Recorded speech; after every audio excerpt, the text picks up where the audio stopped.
to ask you to introduce yourself and your family. Tell us, a little about y'all.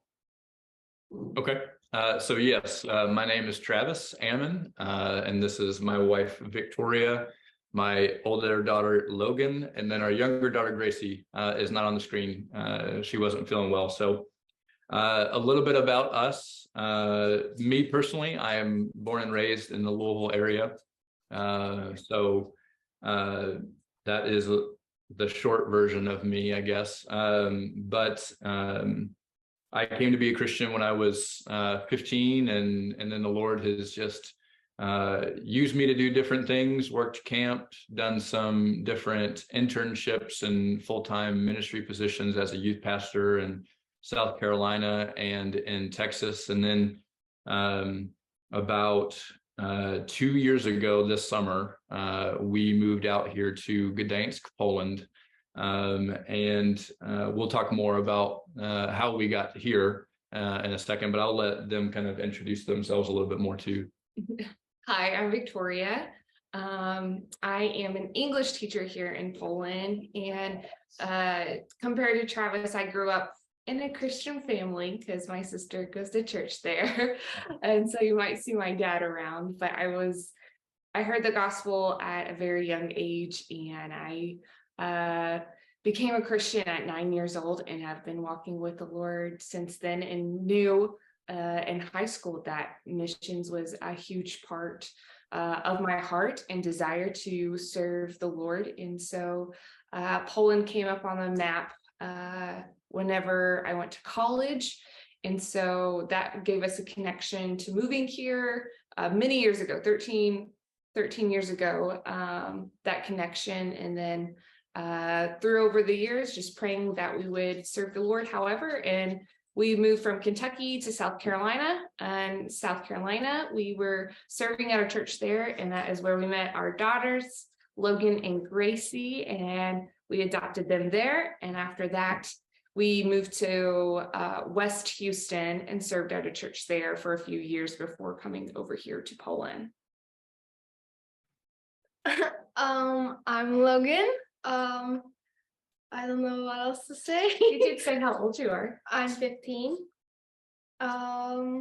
Yeah, that's basically it. Very complex. Yeah. Can you tell me about the area, of the country you're in, and maybe a little information about that area? Yeah. So we are in the city of Gdansk, which is like north central Poland. We border the Baltic Sea. And so if you're looking at a map of Poland and you see the Baltic Sea, we're right there next to it, which gives us a really beautiful scenery. But we are the third largest city in the country of Poland. The country itself has about 40 million people, and our capital is Warsaw, which is about a 4 hours drive from here. And our city, we're part of what we call the Tri-City area. And so, because the reason why is if you drive down one street, you won't even really notice that you're in the other cities. And so it's Gdansk, Sopot, and then Gdynia. And so between the three of us, we have about 1 to 1.2 or 120. No, what am I saying? 1.2 million people. I was right the first time. And so we have a fantastic opportunity to reach people in our city. And where we live personally, our district is like the city center. And so we have a lot of things around us, and some, again, beautiful sceneries and parks, but also university campuses and things like that right here in our backyard, essentially. And so that really brings us some unique opportunities for ministry. And out of that 40 million in our country, 0.3 0.3% consider themselves evangelical Christians. And so that's just a little over 100,000 people in a country of 40 million people. And so within our Tri-City, I counted recently, there are 11 evangelical churches for 1 million people. Wow. Which, compared to Kentucky, that's unheard of. Yeah. Well, I know in Kentucky, last count that one time I heard there's about 22,000 people in Allen County, and I think we have somewhere between 75 and 100 churches. Wow. With that again brings us a great opportunity, but it also shows just the huge need for the gospel, and that's one of the reasons why we're here is because of just the small number of Bible believing Christians who would just preach the gospel of Jesus Christ and how we can only be saved through him and him alone. And so we wanted to play a part in reaching this country and trying to find different ways to do that in different ministry areas and things like that, because the people want to hear the good news, but it is obviously not enough mouths sharing it. So again, one of the major reasons why we're here. Talking about the work y'all doing there, how is the work in your area proceeding and doing that? The country as a whole is growing in evangelical Christianity at about 1.5, 1.6% annually. So really, really slowly, because the global rate's about 2.5%. And so there is progress, but it is slow going. The major religion here is Roman Catholicism, where probably 90 to 95% of the population would say that they are Roman Catholic, but that leaves a very wide scope and spectrum of whether or not they are devoted and committed to that. And so what we would consider them to be nominal Christians who go, just when they're available, or maybe even just Easter and Christmas, that kind of thing. And so their lives don't actually reflect the faith that they say that they have. And so the Catholic Church in our country is actually losing hundreds of thousands every single year. And unfortunately, we're not growing at the same rate. Evangelicals they're not like coming to our churches, unfortunately, but we are actually losing the most. The Catholic Church is losing the most people in this country than Europe as a whole. And so the people who are walking away from the church in Poland are more than any other country. And so Really? Drastically losing ground, but at the same time, God continues to show himself faithful and saving people. And so a few different areas that we particularly work in, just personally for me, I help lead the youth ministry at our church, which is where we have about 15 to 20 teenagers come in every Friday. And so myself and two other guys from our church share those responsibilities of teaching and leading and different things like that. And we have a great team that I'm proud to be a part of. And so that's one way. Victoria and I co-lead a English speaking home group, because we do not know the language. Polish language is an incredibly difficult, but we are learning slowly. And so we have an English speaking home group where we have about 9 or so faithful attendees. And so that's always exciting. And they're not just people from our church, they're people from other churches, or even just people who have left the Catholic faith who are looking for answers. And so we're trying to play a part in meeting some of those needs and helping them to find Christ. We also are looking to and working through starting a university ministry. As I said before, there's a campus right next door to us. In fact, if I look out my window, you can see the campus there. But unfortunately, they don't let churches or religious organizations on campus to house Bible studies or any kind of fellowship. And so we're trying to be creative as to how we can reach out to that campus. And so I have a very good friend of mine who is partnering in another church where we're trying to create something together to build something from the ground up. And so we're excited about that, but it also is a huge need and prayer request for us to be able to get that off the ground and start just gaining people for Christ at a very vulnerable age and time in their life. And then I'll let them kind of share some more about them personally. So I want to kind of go back. The one way Travis and I have seen the Lord gift us personally is just working within youth ministry and college ministries. So a lot of our work in Poland is with high school students and college age students. And so when we're thinking about the Catholic Church, these students are actually far removed from it because they've seen their grandparents grow up in this tradition and they want nothing to do with it. They have a bad taste of what Catholicism teaches. And so those kids and students that have left the Catholic Church, they are now proclaiming to be atheist or agnostic. And so that is majority, I would say 90 to 95% of the interactions we have with students. That is what they identify as. Whereas someone who's maybe 40 and above, maybe even 35, would still say that they are Catholic. So there's two big differences within our country, depending on which generation we're talking about. And so, like Travis, I also work with teenagers. I am a high school English teacher. Bless your heart.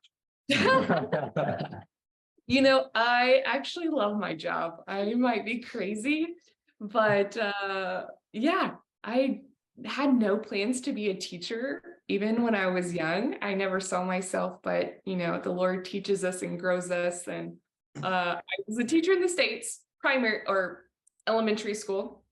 What you said, what grade? What grade? Kindergarten. Kindergarten. My wife taught kindergarten. She retired 27 years in kindergarten. She retired. She taught 27 years kindergarten, whole time. I thought I was going to teach kindergarten for 27 years, like God had different plans. So yeah, now I teach high school English. Logan is at the school that I teach at, which is awesome. We are able to be together. And we have an immense opportunity to share the good news. My director of my school is a believer. So she lets me teach the gospel in my classroom whenever I would like. I'm able to pray with students, which I do on a weekly basis. I have a couple girls that I'm connected with, and she's open for us to do Bible studies and meetings with any of the teenagers there. And actually, our youth meetings are in the school that I teach at because we don't have a church building right now. And so that's where I'm heavily involved. Travis and I also disciple a few different people from our church congregation that are college age students and some high school students, like one-on-one discipleship.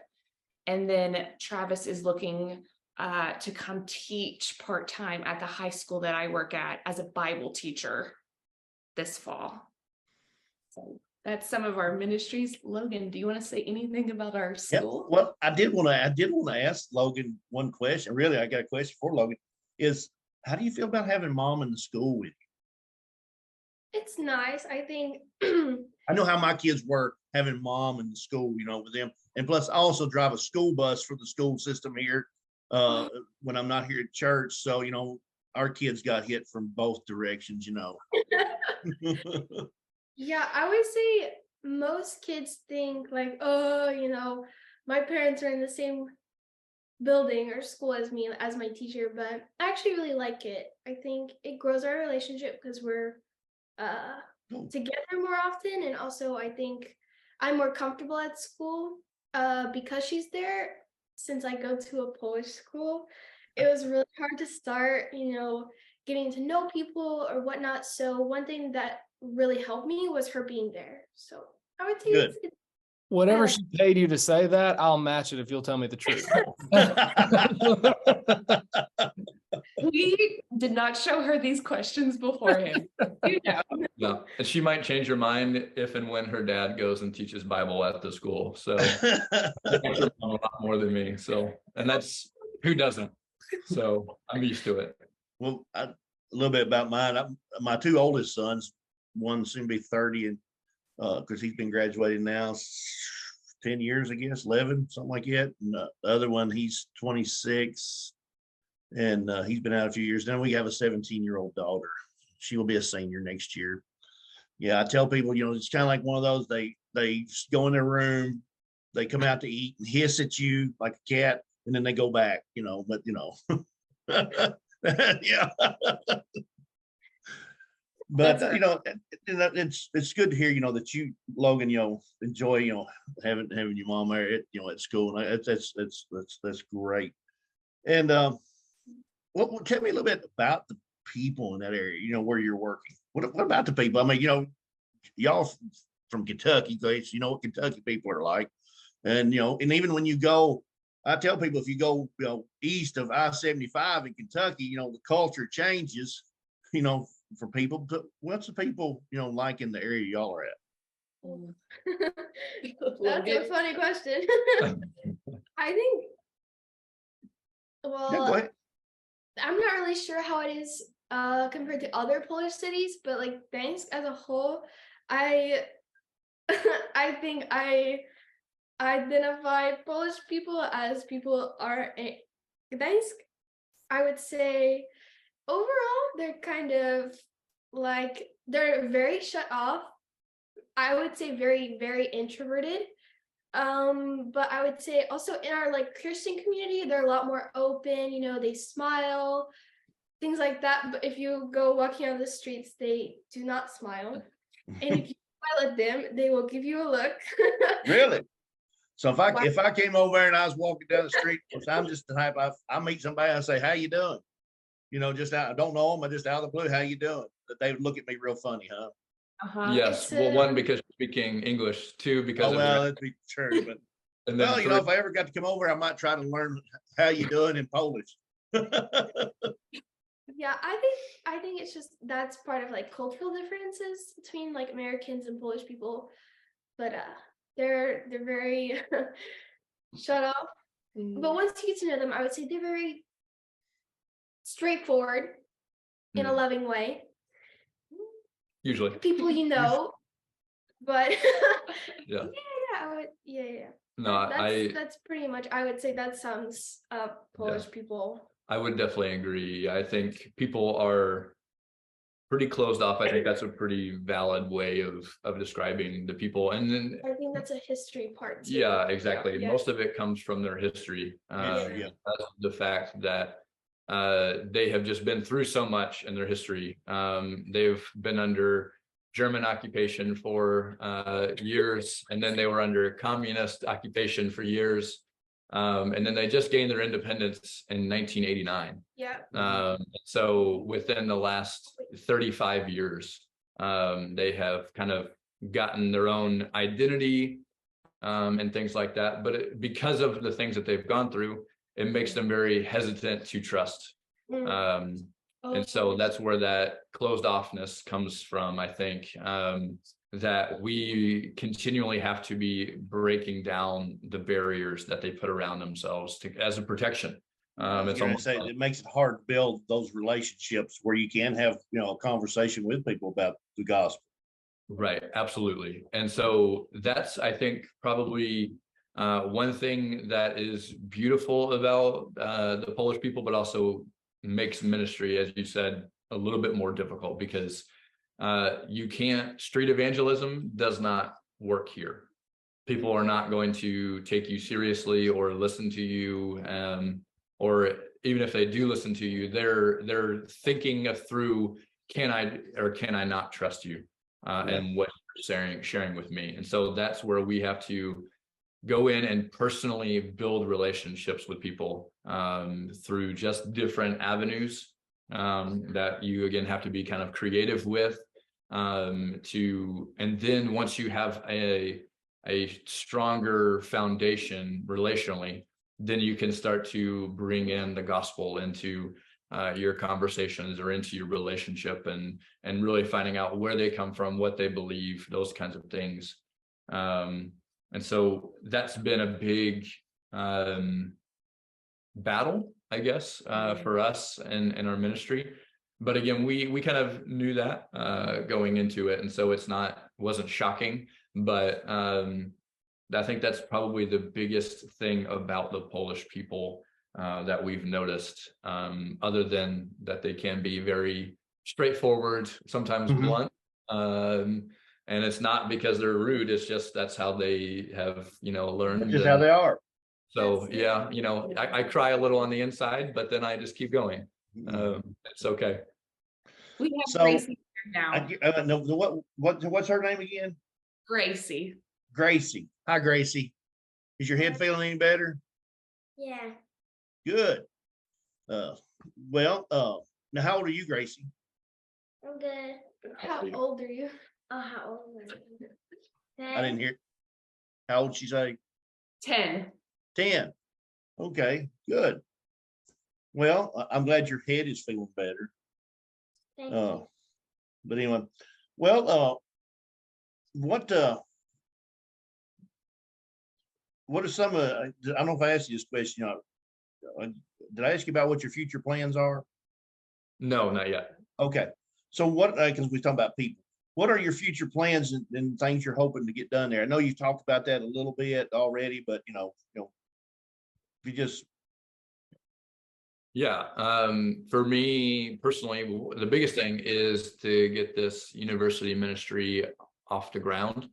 My hope is to kind of create it and equip some of the people who are students there to not only be able to lead Bible studies and kind of lead with that, but also become leaders on their campus, where they're finding ways to reach out to their classmates and dorm mates and things like that, so that if something were to ever happen, that the Bible study wouldn't be dependent on me or on one single person, and that it would be something that would be self-sustaining for years to come, where I equip somebody, and then when they're getting ready to finish up their classes, then they can equip the next person who can then take the reins. And so that's one thing. And I think really one of the big things for us is, as Victoria mentioned before, our church is under construction. We've been renting a place for 8 years about. And so because we outgrew the space that we did have, and it's honestly very rare that evangelical churches have a space of their own that they personally own.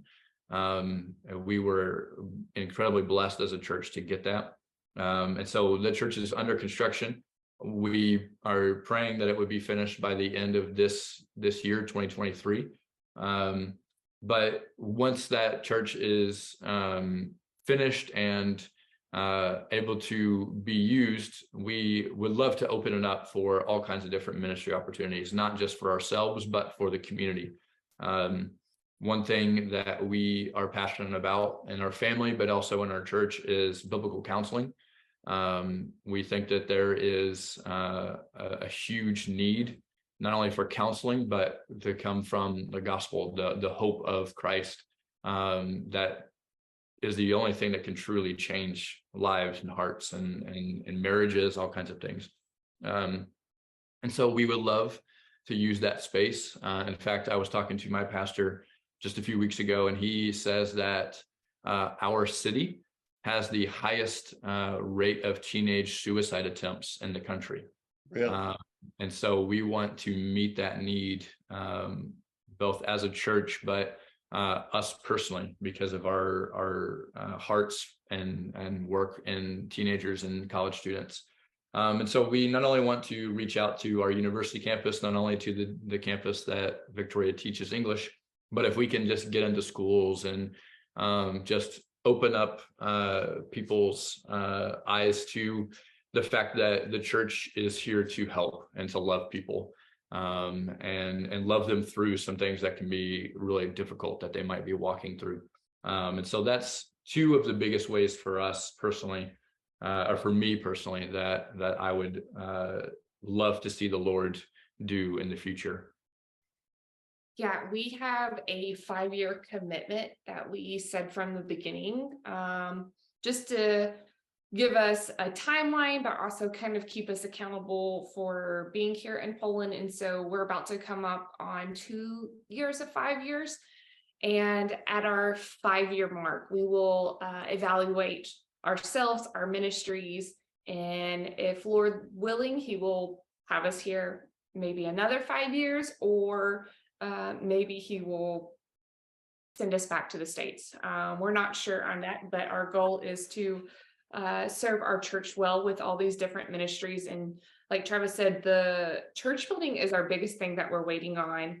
And one of the things that I would like to see in the future, because I'm an English teacher, is to get moms and children in for some sessions with maybe not necessarily counseling, but speaking through English, practicing and using gospel conversations while we work with the children in another area. And when you have your own building, you're able to do that. Yep.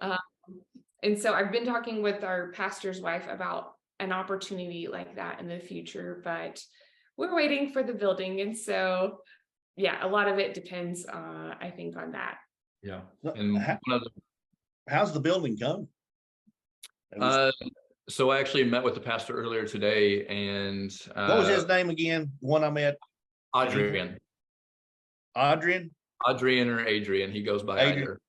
Yeah. All right, I can remember Adrian because, and she won't know this, but from the Rocky movie, you know. Yes. Okay.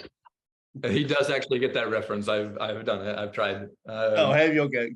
Yeah. And so meeting with him earlier, we were talking about kind of just giving an update on the church building, and right now they're actually getting ready to start working on the interior walls, and so, which will be like a huge facelift for the inside, because right now it's exposed wires, ducts for ventilation, and all these kind of things. And so once they're finished with the walls, then they can go in and start working on the floors. And so the floors, the way that we're going to heat the building is actually through the floors. They'll have essentially just like hot water pipes. Yeah, radiant heat from running circulating hot water through floors. Exactly. And so that will then heat the building. And so once the walls are finished, they'll start on that work, and then we'll pour the concrete over top of it, and then put in some flooring. And so really this could even those two steps would be huge for us, and they could potentially be done by the end of May, which would be really exciting, because then we could walk in and kind of actually go in and look at the place. And unfortunately it wouldn't be usable still at that point, but it would still be a huge encouragement to us, because the people who have been in our church for this whole long period of renting, I mean, they're so looking forward to having their own church building, and not only for themselves, but to offer something to the community. That y'all are building this from the ground up, right? Yes. Yeah. Good. The building that we had, I would say maybe It was less than 2,000 square feet. That's what I was thinking, like maybe 1,500 square feet for a church building. How many people y'all have coming to church? So if you look at our membership, we're somewhere in about 80 to 100. On a given Sunday, we typically, with kids, we typically run about 150 people. And, awesome. and so by God's grace, because when our pastor got here 20 years ago, it was 10 people meeting in an apartment, like someone's apartment. And so the Lord has grown us in incredible ways over the last 20 years. But really, I think we've seen the church grow by leaps and bounds over the last 10 years. And one big reason why we believe that that's happening is the camps that we started putting on as a church. And that's how Victoria started coming. And then why I started coming with her was to come in and do these English camps. They would bring in Americans to come in and teach English, but we also share the gospel. And it started out just as a teens camp with like 40 kids, 40 teenagers, and now it's up to 60 teenagers. And we even started 2 more kids camps for kids ages 7 to 12, 13. And those are at full capacity every summer. And so that means 90 kids and like 60 teenagers, so 150. And then we're also encouraging and equipping other churches in our area to start doing the same thing, because we've seen the fruit of it. And so that's really how we've gotten to the size that we are in a big way. Yeah, I forgot to tell about the camps. That's like one of our main ministries. What- Oh my gosh, I'm so sorry. Well, I was gonna ask you about the camps a little bit. Y'all do those during the summer, correct? Yes. Okay. And I mean, do you have like, does it run all summer long, or you have different sessions during the summer? I mean, So we run camps just in the month of July. Okay. So for Poland, we have 2 months off during the summer, July and August. And August is heavy travel month for families. And so we do everything in July. In July, we host 3 kids camps, and these are 7-day camps. And so if you think about taking your kids to kids camp there, whether that's at Crossings or Fuge kids camps, Yep. it's very similar to that schedule, that style, games, Bible study, worship, but mixed in with the English language, because there is a huge draw for kids to learn English. The parents love it. And we advertise that we teach English and we hold Christian values. And the parents love these 2 things. And so we get in about, with the 3 kids camps, we have now about 130 to 150 kids signed up for this summer. In our teens camp, actually, we have 65 teens, and we open registration, and our teens camp was at capacity in 12 hours. And we don't do any advertisement for our teens camp. It's only by word of mouth, which is awesome. So our family serves at all of those camps. So July is like crazy. We were like zombies. But Logan, they keep you busy? yeah. Oh yeah, she becomes a translator. Yeah, she leads in the kids camps and then is a camper for the teens camp. And so yeah, she is always there, even if she doesn't want to be, she's there. So Good deal. one of the bonuses of being a missionary kid. Well, so you got a lot planned, and things you'd like to do. So I'm going to ask you this: how could we as a church possibly help you in your missionary work there? Yeah, I mean, I'll say the churchy answer and then give you some practical ways. There you go. First and foremost is prayer. Yeah. The Lord's not working, we're wasting our time. And so without his just work in and through us, again, we're spinning our wheels and not gaining any traction. And so prayer is a huge player in that. And so we do definitely ask for prayer just for these specific ministries that we're involved in, but also for strength and perseverance. Being in a difficult city with a difficult language in a difficult country, that's not our home. And so it's a huge need for prayer. And then another way is we would love, if I'm allowed to say this or not, you can cut it out. We would love to have teams from Scottsville come out and help us in ministry. And that can look several different ways, whether that's coming for one of the kids camps, or we're even looking for teams to come in and go around to different schools and kind of just talk about what it means to be an American, because again, the English language is highly valued here. And so bringing in native English speakers to kind of just talk about life and have conversations with teenagers and kids is a huge draw. And that even opens up opportunities to be sharing the gospel. And so we've in the past brought teams to different local high schools to do those things. And of course, I know somebody who works on the inside of one. And so that is definitely beneficial to us. And so Got connections, huh? I do have connections. I know a guy. And so those are two ways specifically that come to mind. I don't know if you have any thoughts. We also, if we are partnered with a church, we like it to be a two-way street. And so communication is not just on our end, but we would love to hear like what's happening at Scottsville, like how we can be in prayer for you all, even bounce off ideas, because sometimes we're not in America where we can hear all different types of resources and ideas. We're having to search for a lot of stuff on our own. And sometimes you just kind of don't know. And so with that two-way street, we desire a monthly communication, maybe a Zoom call, or it could be an exchange of emails. It could be a time of prayer together, just saying, hey, like, this is what we're doing this month.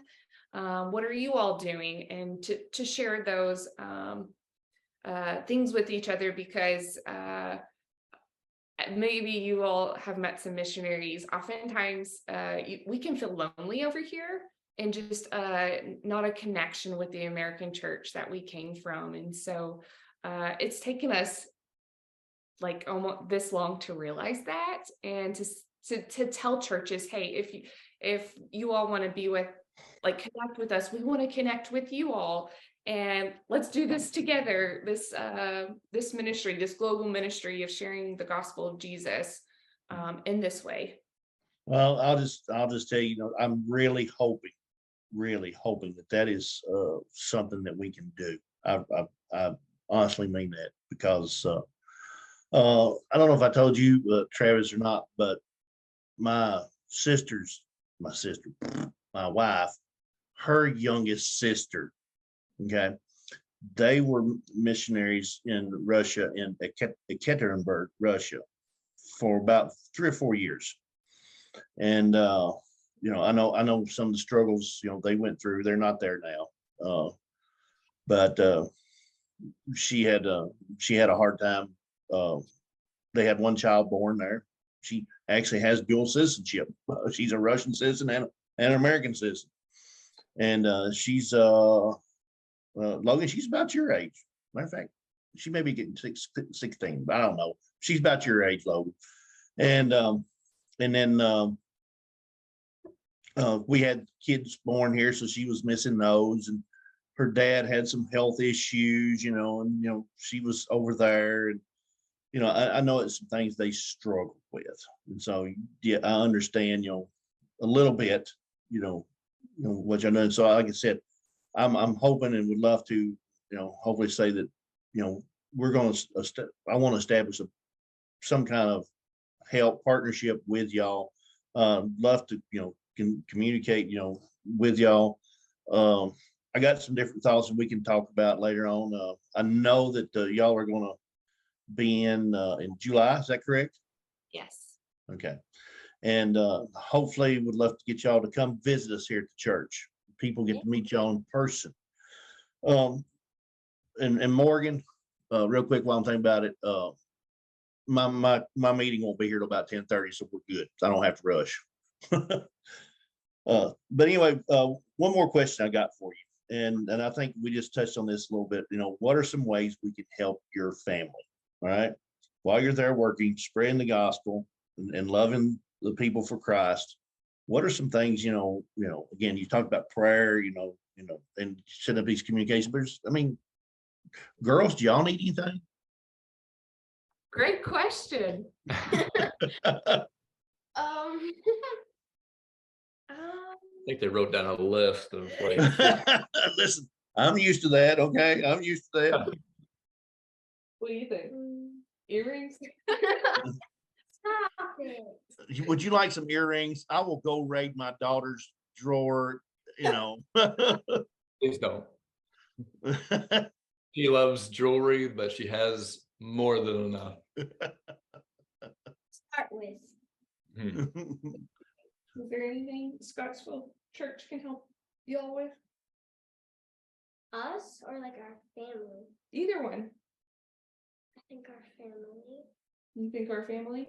Yeah. Like what? Right. Yeah, we said prayer. Okay. Gracie says prayer. Hello? I don't know. I think we covered. Yeah, mostly everything. Logan says she thinks we covered mostly everything. Yeah. I will give you, is it John Mark? Yeah. We sit at 75% funded of 100%. We were 100% funded our first year, and then we had a big giver, donator back out, unfortunately, for certain reasons. And so people always ask us about that. That's where we're at. If you want to ask more questions later, we can give you more information about that. But we are at that. Thankfully, when we lost that donor, I got the job at the school, and so that was able to help us out financially. And so the Lord has blessed us in that way, for sure. Yeah. So my other question was, tell us more about like the missions organization you go through, if any, and then kind of what does your funding look like? How are you able to financially support staying in Poland as missionaries? Yeah, so technically our sending organization is called Operation Mobilization, or OM, which is based out of Atlanta. And the way that our situation is, we're called a cloud worker, which means they kind of equip us and kind of prepare us for the initial move. But once we make that move, we're kind of autonomous or independent of them. And so we don't have like monthly meetings. We don't have a team that we partner with. That's like a set of missionaries here. And so that's a little bit about our organization and kind of how we partner with them. But our funding is through something called Modern Day. And that is a kind of like a third party organization that just kind of works with us to help with our finances and different things like that. And so that is actually what all of those who would like to give to us personally go through. And that way also they can, give us tax information at the end of every year and things like that. And so if there's somebody who would be interested in that, we would love, of course, to talk about it, but also we can send some flyers or sign you up for our monthly newsletters that has all that information as well. And so, yes, and so that's kind of how we get our funds. We are essentially 100% support raised, or not support raised. We are 100%. What's the word I'm looking for? Oh man, we're not 100%. Our English is. We're not 100% support raised because we use My Job. Yeah. So I would say it's like 85% support raised. So what that means is we like obviously her job is not enough to have to live off of here. Our economy is pretty good. Most things are actually less expensive than what they would be in America, except for rent is probably comparable. So that's a bonus. But because of all of these things, we are essentially dependent on the Lord to provide generous donors who would love to give to our ministry and helping. And one of the reasons why we will be coming back to the States this summer is to talk to supporters and also look to gain some more supporters. And so we would love to talk to Scottsville and individuals within and talk about how, again, we can partner together. And it's not just, we don't want it to just be where someone sends us a check and then we don't know anything about them and they don't know anything about us. We want it to be, hey, you know, thank you first and foremost for your generous donation.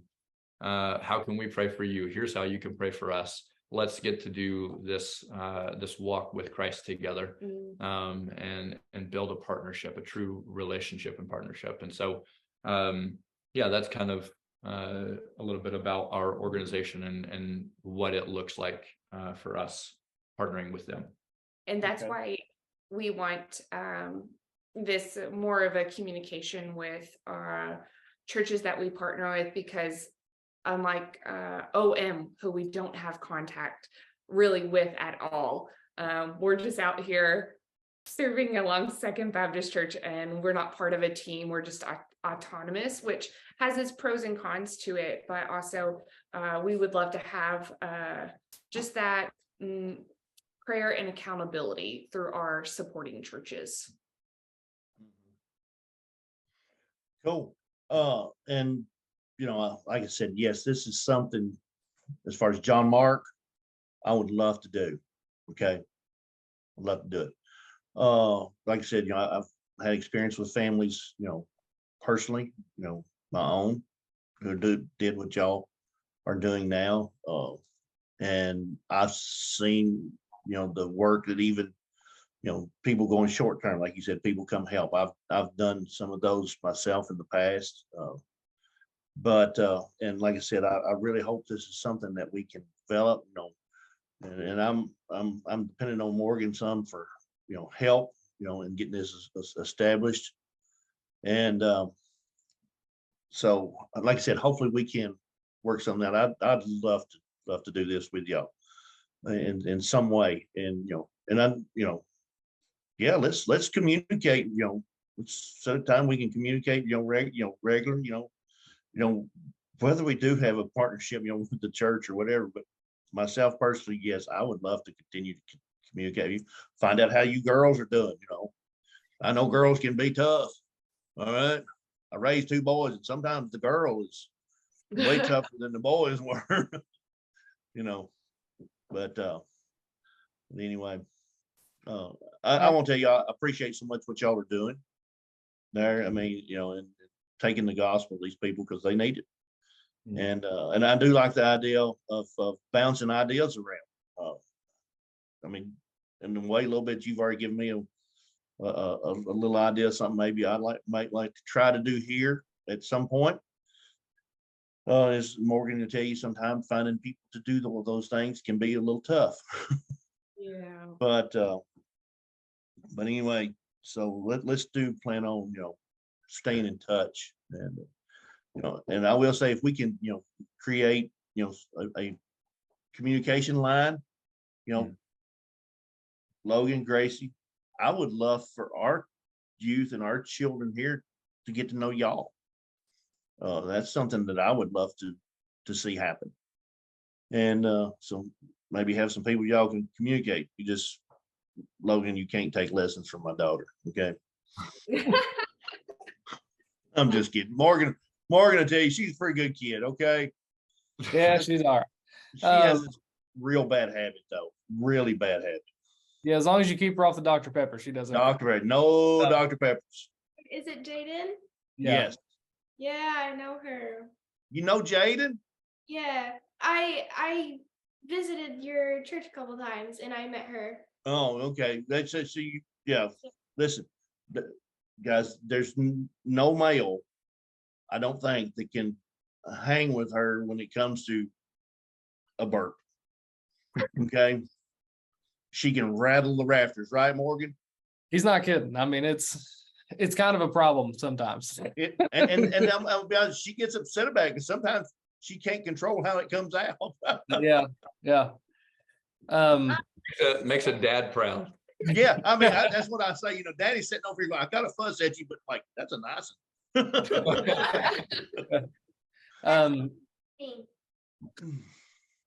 All right. So as we kind of wrap up here, I have one question that wasn't on the list. What do you miss most about America?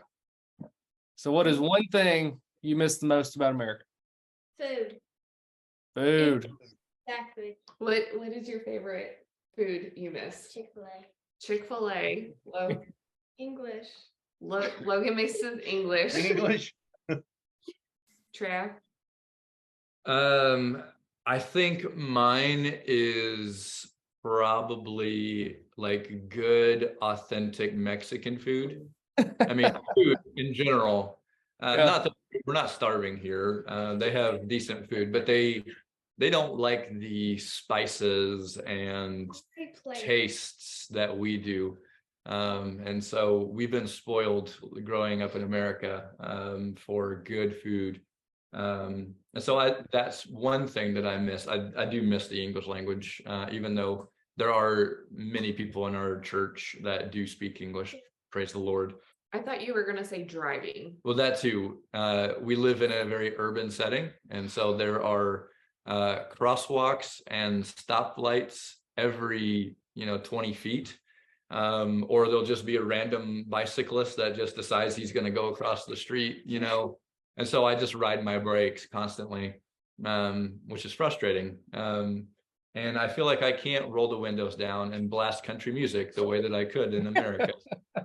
Why not? So people don't look at me the same way if I do that. So I miss being able to just be on the open road where nobody's looking at me because they're driving, and I can just sing my little heart out. You're going to say rare back, let her fly. That's right. And maybe eating a quesadilla as I do so. Well, so speaking of that, I mean, do y'all ever make your own Mexican food? Oh yeah. I just made homemade tortillas this week, and we had homemade enchiladas. They were delicious. Good. Yeah. So we make do, or she makes do. I don't cook. But It's a lot of hard work. Whenever at Walmart, I had everything for me. Yeah, y'all fixing. Come here, boy. Yeah, fixing to meet one of my grandsons. They just showed up. This here is John Michael. buddy, This is my, huh? we're just saying, hey. Oh, say hi, John Michael. He says, I don't know about this. Victoria, what do you miss the most? Do I? I miss Walmart and Tex-Mex. Oh, really? Oh yeah, I liked Walmart. I could read everything. In this store, I have to translate everything. So I'm here. Oh, okay. I'm trying to get my wife to come in here, but she's waiting on. I like cereal. Yes. Yeah, go ahead, Gracie. Oh, say what? I also miss cereal. What are you doing? Cereal. Yeah, we don't have the sugary goodness. Hello. Hey, Gracie. Hey. Do you remember me? Yes, I do. Yeah. How are you? And where's Oh, let Sissy? me get sister. Sisters took off down the other hallway. So we don't have good sugary cereal like the States. You don't have Kellogg's, and this is the other one. We don't have Kellogg's. We do have Cheerios, but it's just like one kind of Cheerios. Don't have the Honey Nut Cheerios and all And that. then Cinnamon Toast Crunch, but it comes in like a bag this size for about $10. So we have to portion or like ration it out. So I just made some, Captain Crunch or Fruit Loops. Jordan, can or you tell them hi? Frosted Flakes. Can you say hi? No. Hi. Like the other one.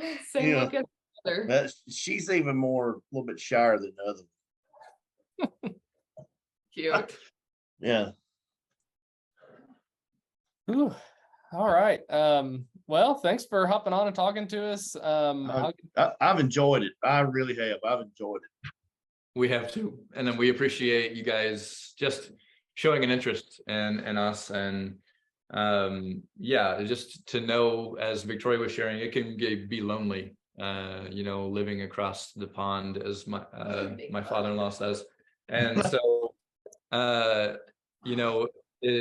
it's just nice to know that people still remember us and think about us and pray for us and want to know how we're doing. And so we definitely appreciate you guys making the time to call and all of that. So we're encouraged just by this. So thank you. Well, like I said, Travis, I would love to, let's kind of make this kind of something regular.